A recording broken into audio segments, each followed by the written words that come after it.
Hey, what's up everybody? Welcome to another video. Today we're going to get started on the Mezco Toys Morbius, the Living Vampire. Now, gotta say, some of you may know this guy from Spider-Man, the animated series. Some of you may read the comics. Some of you may know you as like the antagonist slash partner of Blade during the animated series. But there's a bunch of different things that Morbius is, and Dead is not, because he's the living vampire. Now, it's one of those things where backstory, I'll give you the rundown on that later. But Morbius is one of my favorite characters because of what he's gone through and his ability to still want to do good, on top of being, an actual genius in biochemistry. Now, as far as this figure goes, this one is a simple one that I think Mezco did really well in just interpreting and keeping it stylized, but also classic but modern. It's one of those things where you pick and choose.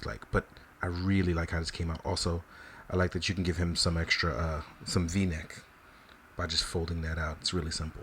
Now, we actually have a simplified, what seems like a Gomez type body in terms of articulation.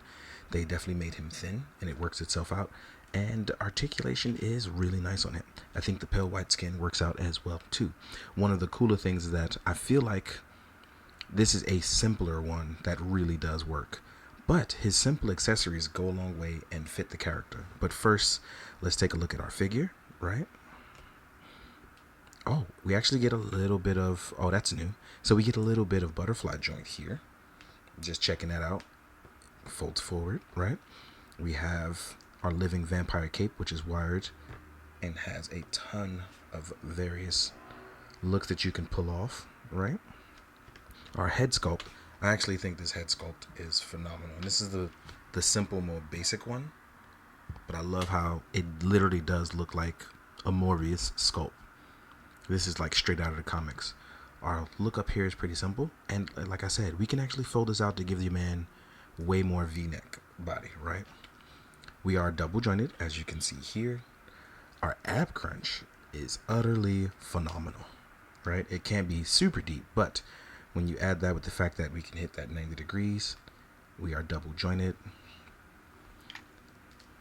I wish we can get a super duper deep cut, but we can't get it there. But overall, this is still really solid, right? Our arms can rotate back and all the way around with no issue. So that means flight poses aren't an issue.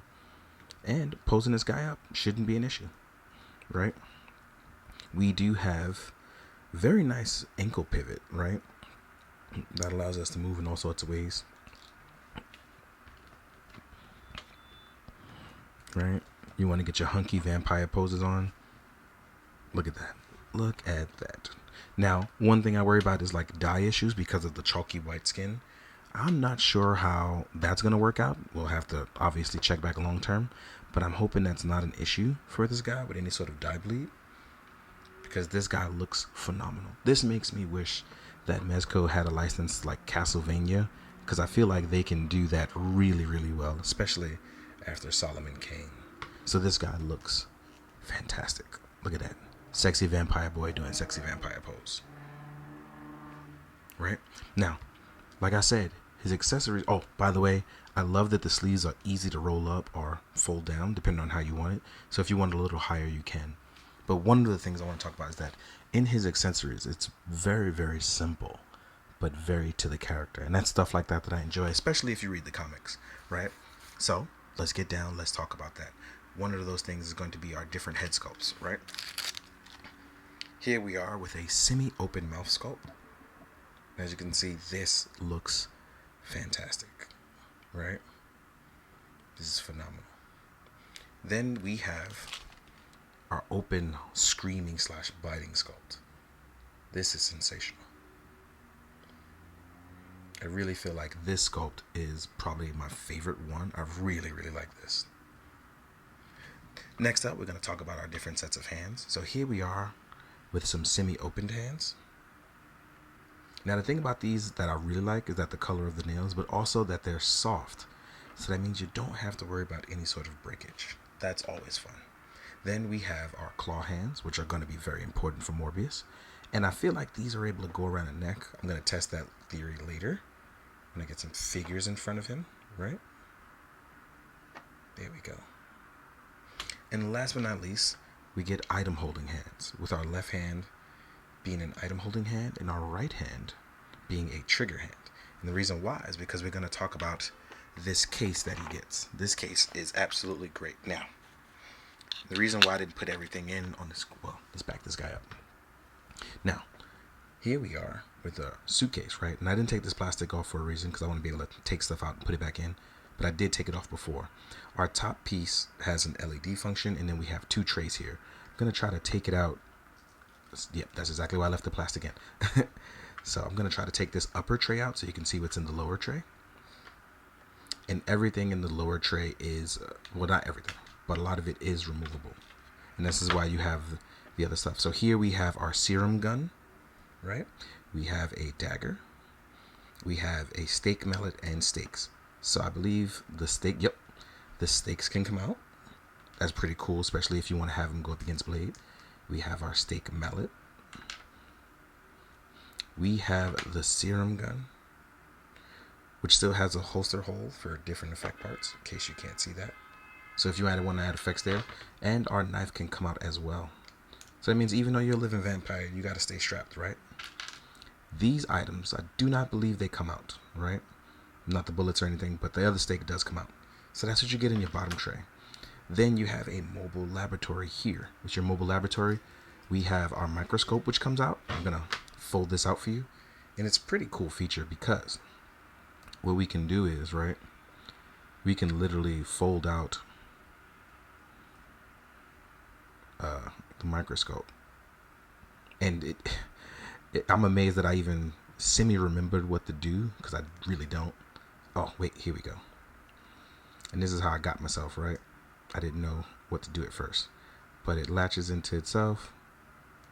There we go. So you can actually look down on stuff like an actual, like, microscope. Stuff like this is awesome, right? So you have this. And then you have a little mini computer as well.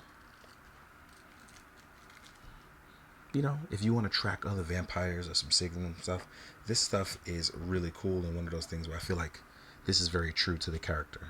One of the last cool things is going to be our top tray. Now, I do believe these are also removable. You get a flask and a beaker. I may have said that wrong. One is a flask, and I don't remember the other one. But I'm going to... Wait, this is a... It goes into a centrifuge. I forgot the name of it. Goddamn science. This one is a beaker. But I'm going to use my knife just to ever so gently get this out. And I do mean gently. Don't worry. It's going to make the sound, but it's ever so gentle. I may have to pull it closer since I can't get a good look from where it is in front of me. And I wish I had my tweezers. But it's really in there. But there is a latch for it. But the problem is I don't have nails. And that's always my issue. So I'm going to keep talking to you guys until I get it out, right? And like I said, oh, there we go. You got it. I want to make sure I show you guys as we get it out, right? Because this is really cool. First of all, the computer flaps out. So even if you didn't, like, you can make this go like this and lay flat. Or put it back up. And then we have our battery here. In case you need to look, this is how the battery is going to go in. Let's get a nice focus on that. In case you need to see how the battery is. And then we have our on-off switch. Look at that.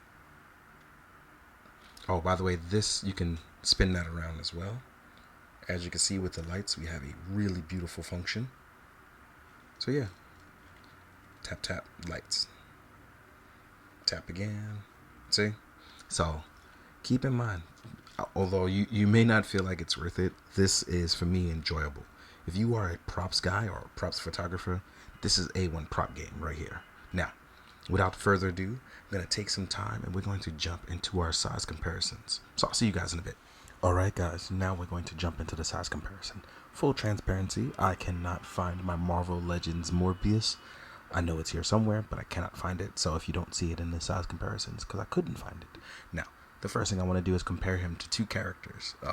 First off is going to be Blade from Mezco. I didn't get the new Marvel Legends one yet. So here we are with the Blade Mezco. I feel like that is a perfect fit between these two. You know what I mean? Next up, I'm going to do Mezco Nosferatu. I feel like these two definitely have to fight each other. So I'm gonna have a good time squaring this up as they kind of jump Nosferatu, right? So let's take these guys away. Next up, we're going to do a Mafex Spider-Man and a Marvel Legends Spider-Man to see how they square up with your boy Morbius. And over here we have Mafex, and on our right we have the Marvel Legends, and I feel like he fits in with both, so it really does look really, really good. Let's take these guys away. Next up, we compare to some other lines. So here is a Fouche Toys Sakit, right? Gotta have ninjas versus vampires. Then we have a Valaverse rollout. So I feel like he fits in that 6-inch realm very well. Next up, we have a G.I. Joe classified buzzer without glasses because I haven't figured out how to put them on just yet. So there we are with buzzer. He's gonna lean a little bit. Oh, he fell over. Then we have Spiro Toys Blight, right? Let's remove these guys. Next up, we are going to do SH Figure Arts Shin Kamen Rider, I should say, right? See how SHF kind of squares up with these guys, and they are obviously always the smallest, along with the Fouche Toy stuff. Next up, another Marvel Knight from Mezco. Here we are with Ghost Rider. Figured I'd throw him in on some Marvel Knight stuff, right? Then, last but not least, another vampire, Valak from Mythic Legions. So here we are with Valak, in case you want some other types of vampires. And yeah, Morbius is a little small, but he does fit really well with a lot of other 6-inch figures. So, if you're a Spider-Man guy or just like vampires in general, I think this might be the move for you. But if you aren't happy with the guy who's trying to find alternatives to blood, this may not be for you. In the meantime, I hope you guys enjoy the photos. And again, sorry about the voice, it's not completely back yet, but it's getting there. Lots of tea and honey. So in the meantime, please, be good, do good, drink your water, guys. Later.